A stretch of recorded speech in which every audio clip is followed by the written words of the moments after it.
Madame, Monsieur, bonjour. À la une aujourd'hui, le tiercé gagnant pour Remco Evenepoel, la superbe victoire de l'Olympique Marseille 4-0 face à l'Ajax Amsterdam, ainsi que le Cofidis qui ne veut plus de son manager et un homme dans la foulée un nouveau.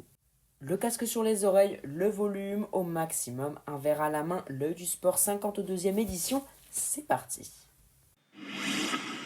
Déjà sacré champion olympique et du monde du contre-la-montre, Remco Evenepoel a atteint son objectif, son Graal à lui, en réunissant les 3 titres de la discipline grâce à sa superbe victoire lors des championnats d'Europe.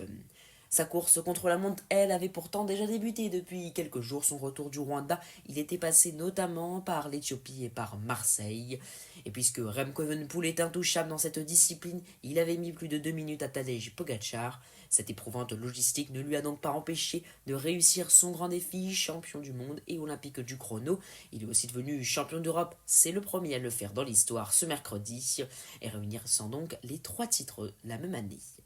Parti en dernière position avec son maillot au arc-en-ciel toujours aussi impressionnant de souplesse, recroquevillé sur ses prolongateurs, Evenepoel a même rattrapé le Suisse Stefan Kung, spécialiste de la discipline, parti juste avant lui sur le parcours tracé dans la Drôme long de 24 km entre Loriol-sur-Drôme et Étoile-sur-Rhône.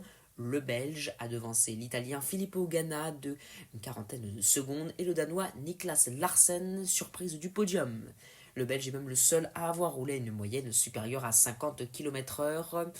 Le podium est donc complété, je vous le disais, par Filippo Ganna et Niklas Larsson, les Doré-Canic, Ethan Heiter et Joshua Tarling prennent respectivement la 4e et 5e place, Dan Hall est 6e à 1,38, Matthias Vajek 7e, Stefan Kung à 1,47 et Bruno Armirail dans la même seconde, 9e, juste devant Alec Segert qui referme ce top 10.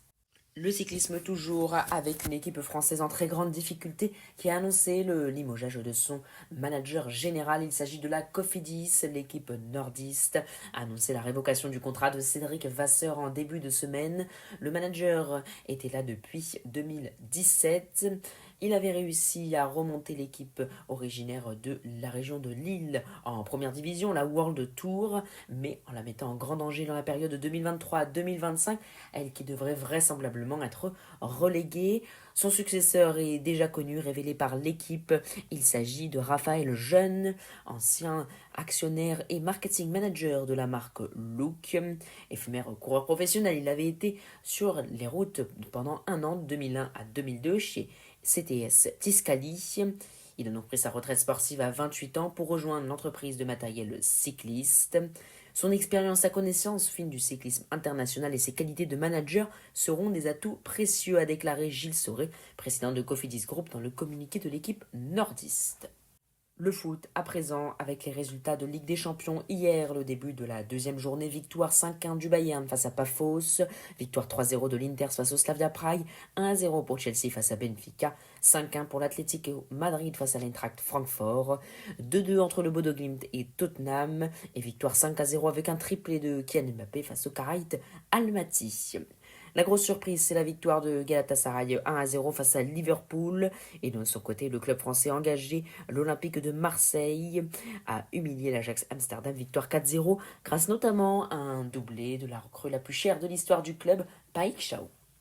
En rugby, le Racing 92 a annoncé ce mercredi sur son site la prolongation de contrat de 2 saisons de l'arrière Max Spring et du 3/4 centre fidjien Joshua Tuisova. Les 2 joueurs sont désormais liés au club francilien jusqu'en 2028. En para-athlétisme, le français Trésor Makunda, ancien capitaine de l'équipe de France de para-athlétisme, a pris à 42 ans la 2e place du 400 mètres T11 lors des championnats du monde à New Delhi, en Inde. Le programme à présent est la Ligue des Champions à suivre à l'heure de cet enregistrement. Karabakh affronte le FC Copenhague et Newcastle l'Union Saint-Gilloise.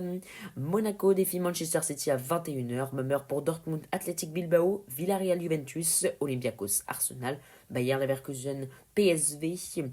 Ainsi que le choc de cette deuxième journée Barcelone-PSG, le PSG qui devra faire sans ses cadres, notamment Ousmane Dembélé, Désiré Doué, Kvaratskhelia et Marquinhos, forfait pour cette rencontre. En Ligue 1, sur le territoire national, le championnat de France vendredi, Paris FC Lorient, ce sera 20h45 à suivre sur Ligue 1+. Notez également à 1h du matin ce vendredi le début de la Coupe du Monde U20 de football avec l'affrontement Afrique du Sud-Nouvelle-Calédonie en ouverture. Voilà, vous savez maintenant tout. Merci beaucoup d'avoir suivi l'œil du sport. Mettez-vous un petit pouce, abonnez-vous, mettez un commentaire, vos pronostics pour les matchs de ce soir de Ligue des Champions par exemple. Et surtout, je suis sûr, vous connaissez quelqu'un qui adore le sport, alors partagez-lui ce podcast afin qu'il puisse en découvrir plus et toujours rester informé. Merci beaucoup. Pour ma part, je vous retrouve vendredi soir pour un nouveau point sur l'actualité sportive.